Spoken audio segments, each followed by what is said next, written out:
Foi revelado, o Vasco está duro. Já acabou a grana do Ryan. Renato Gaúcho cansou e desabafou geral. Vamos falar também sobre a força que a 777 ganha nos bastidores. O Vasco no Z4 durante a Copa do Mundo, pesadelo para a torcida e muito mais. Salve você antenado aqui no canal, meu nome é Lineker Biondi, estou chegando com tudo nessa segunda-feira, recheado de informações importantes do Vasco e, é claro, você torcedor vascaíno vai ficar sabendo de tudo. Nesse vídeo, vamos falar muito sobre o que vem acontecendo com o Vasco nesse momento. A 777 ganha força nos bastidores. Eu tenho uma informação lá de São Januário acerca disso. Quero falar também sobre o desabafo de Renato Portaluppi. O Vasco sem grana nenhuma, está completamente duro. E o dinheiro do Ryan já acabou? Enfim, vamos falar muito sobre Vasco, vamos falar muito sobre isso. Eu queria falar exatamente sobre o jogo de ontem, né? Uma derrota para o Atlético Mineiro, derrota em casa, né? A terceira derrota seguida no Campeonato Brasileiro. O Vasco instala uma crise nesse momento de paralisação para a Copa do Mundo, né, dentro da zona de rebaixamento. De fato, o planejamento do Vasco para esse ano, mais uma vez, é brigar para não cair. É impressionante, né? Como na gestão Pedrinho o Vasco não fez nada de diferente a não ser brigar para não cair. E outra situação também importante, né, é que a 777 vem ganhando força nos bastidores da parte jurídica, porque tudo aquilo que girou em torno dessa partida contra o Atlético, o desabafo do Renato Gaúcho, uma série de coisas serão pautadas na justiça para que a 777 faça os aportes e entre como controladora do Vasco, tá? A situação parece caminhar para algo bem grave. O Vasco vai precisar correr para negociar com a parceira, né, com a sócia, uma das sócias aí da Vasco SAF, para negociar essa venda para Marcos Lamáquia de uma forma mais direta. Mas o que vem soando, né, o que o Renato Portaluppi desabafou foi algo muito grave. Renato Gaúcho falou que o Vasco não tem dinheiro. Falou que vai fazer o quê? Né? Jogou completamente a responsabilidade para a diretoria, mas ele revelou, não tem grana. E aí eu pergunto para vocês, como não tem grana?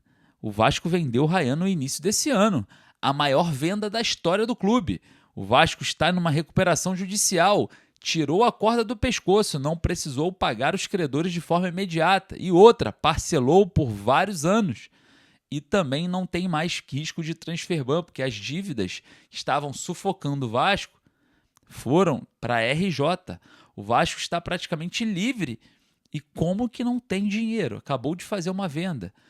O Vasco vem sofrendo, né, problemas de gestão, porque normalmente quando você não tem grana em um momento como o Vasco vive hoje, de uma recuperação judicial e da maior venda da história do clube, é falha de gestão.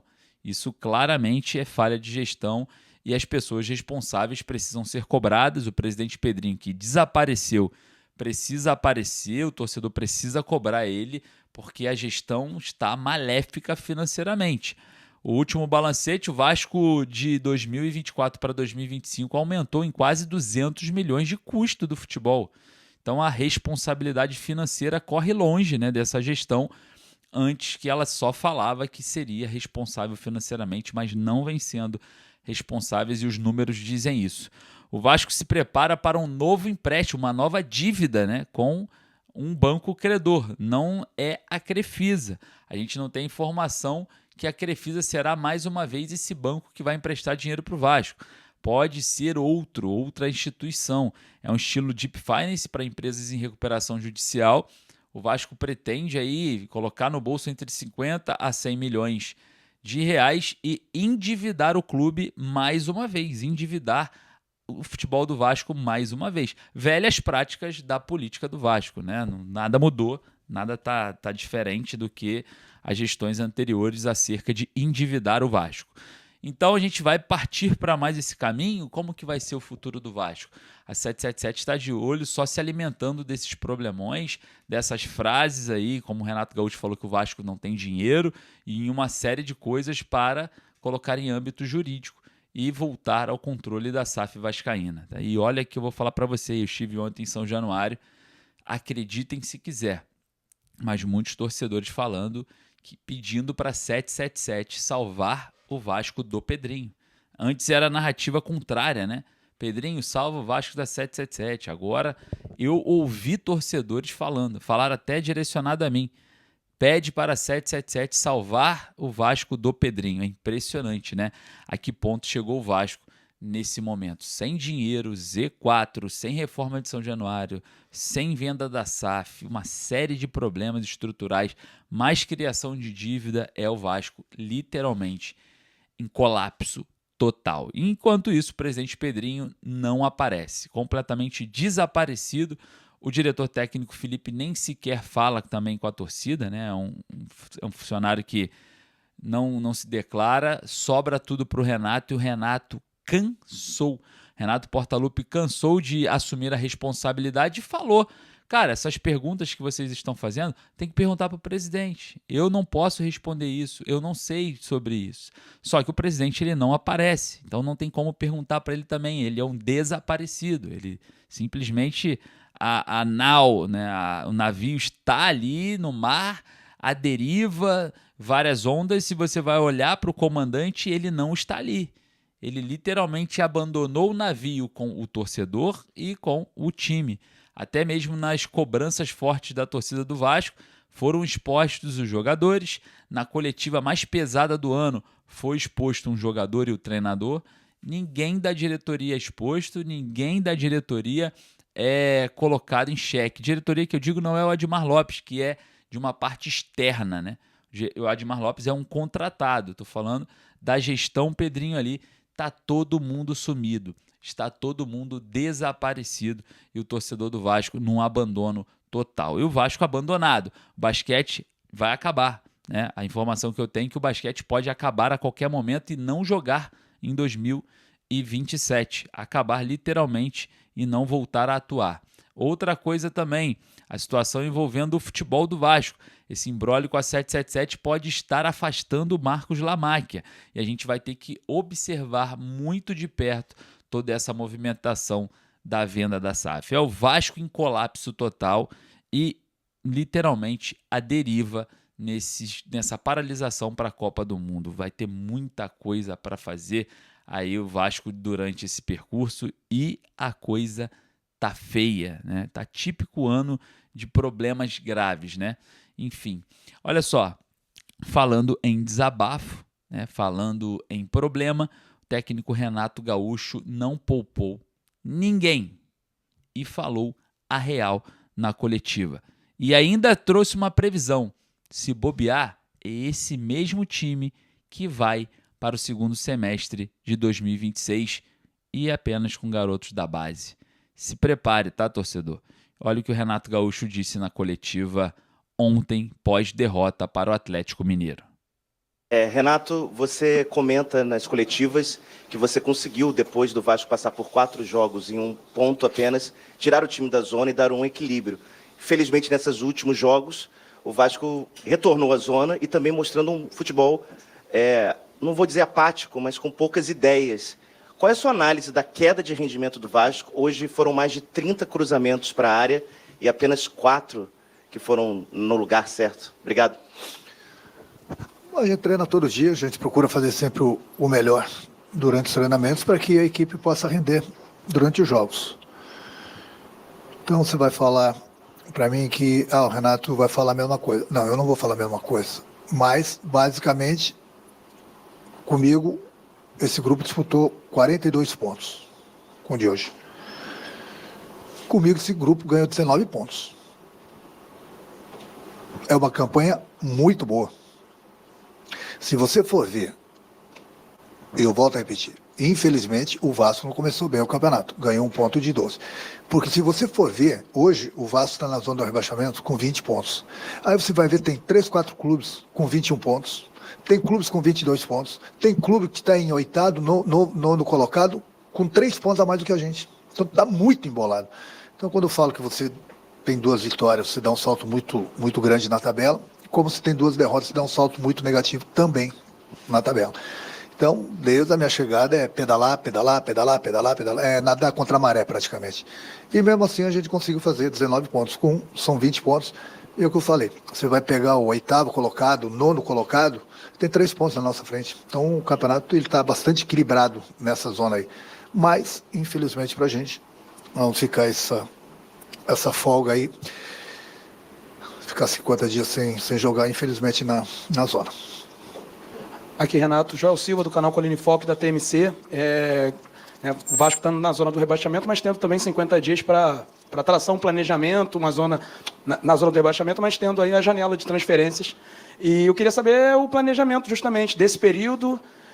Também queria que você falasse sobre a sua permanência, se passa pela sua cabeça nesse período também deixar o Vasco ou algo do tipo. E se você conversou com a diretoria sobre reforços para poder, enfim, tirar o Vasco dessa zona conturbada. Obrigado.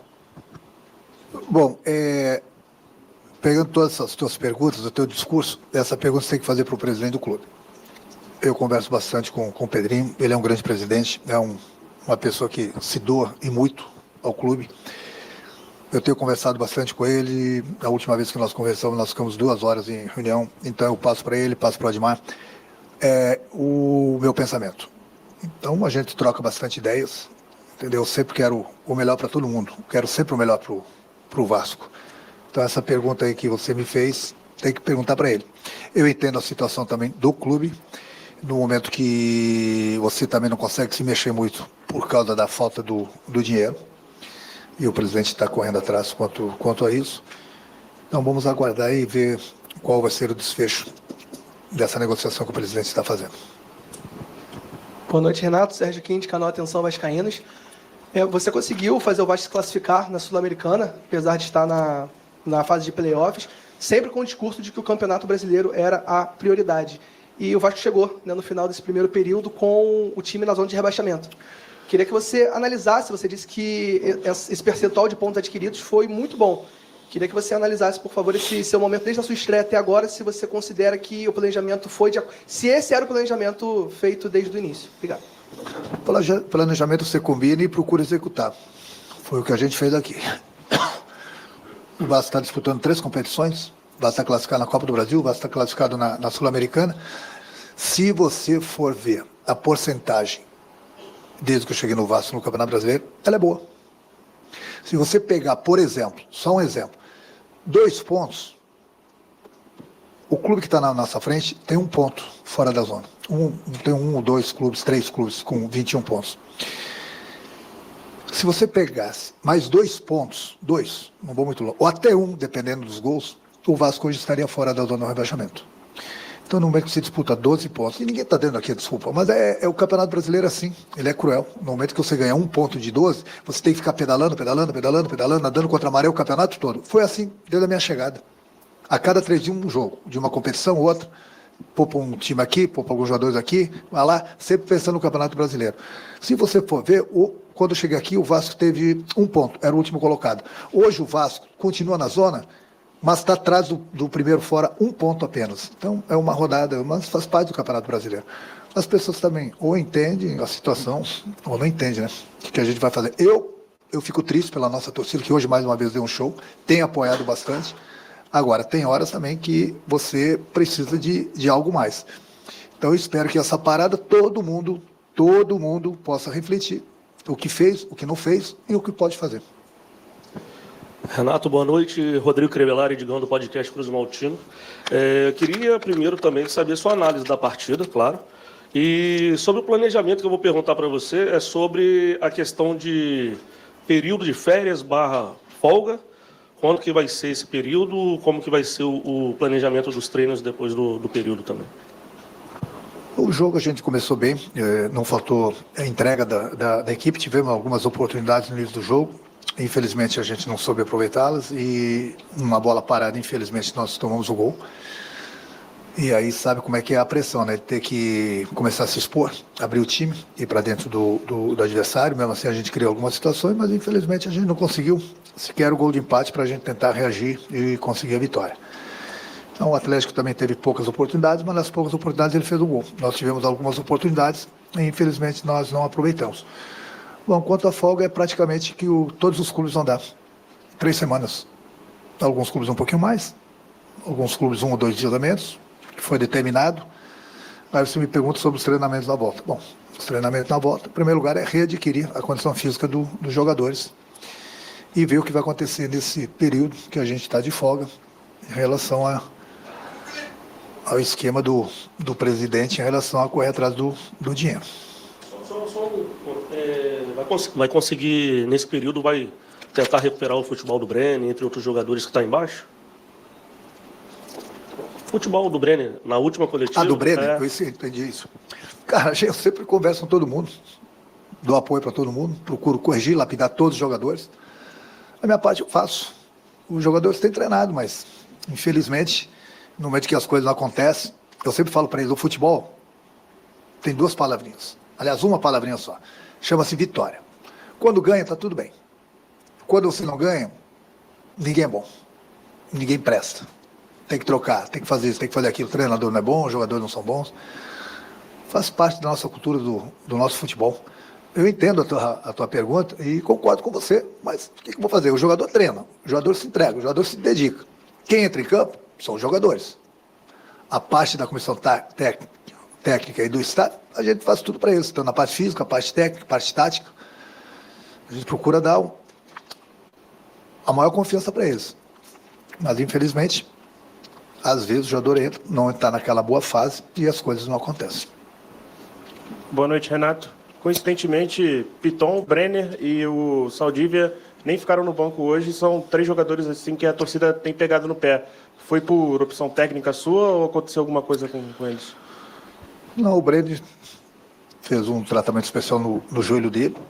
O Piton não se recuperou das dores musculares.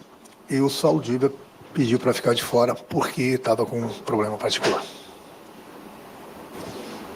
Renato, boa noite. Lineker Bionde, a Hora do Vasco. Você recomendou para o nosso amigo Joel Silva perguntar ao presidente algumas questões de planejamento de futebol.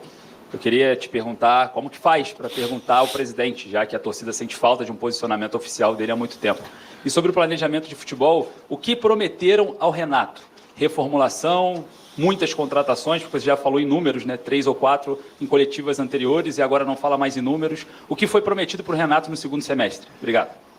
Bom, eu entendo a tua pergunta, mas tem coisas que, eu falei na primeira pergunta aí do teu colega, tem coisas que eu tenho que falar diretamente com o presidente. Falar para ele o que eu penso, o que eu vejo, a decisão é dele. Quando eu falo que vocês precisam fazer algumas perguntas para o presidente, porque vocês vão fazer perguntas, por exemplo, para mim de contratações, ninguém contrata se não tiver dinheiro. Então, a única pessoa que pode responder sobre dinheiro é o presidente. Já não cabe mais a mim. Não é que eu não queira responder a pergunta de vocês. Só que é um assunto que foge do treinador. Cabe ao presidente do clube. Ele que está conversando, ele que está tendo diálogo com as pessoas para acertar esse contrato, para correr atrás de dinheiro.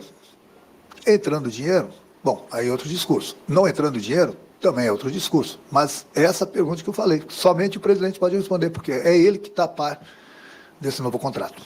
Renato, boa noite. Thiago Tossi, falando do Thiago Tossi. A defesa do Vasco, exceção do jogo contra o Atlético Paranaense, levou gol em todos os jogos. Seria a defesa o setor a mais ser reforçado? Aqui, quando perde um, perde todo mundo, independente se é goleiro, se é defesa, se é meio, se é ataque.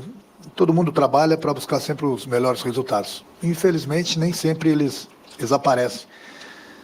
E hoje, infelizmente, que eu falei, a gente tomou um gol, não conseguimos sequer o gol de empate para a gente tentar a virada e sair dessa situação, mas agora é o que eu falei, é ver o que a gente fez certo, ver o que está errado, procurar consertar, corrigir e ver o que acontece nessa parada da Copa do Mundo. Renato, boa noite. Brian Lucas, do BTB Esporte.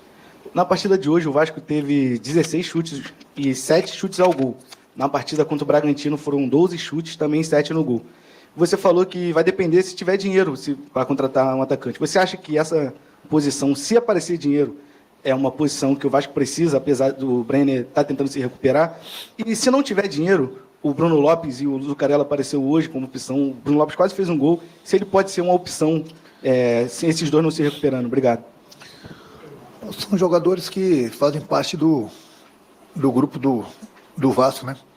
Independente da posição, você falou que precisa contratar.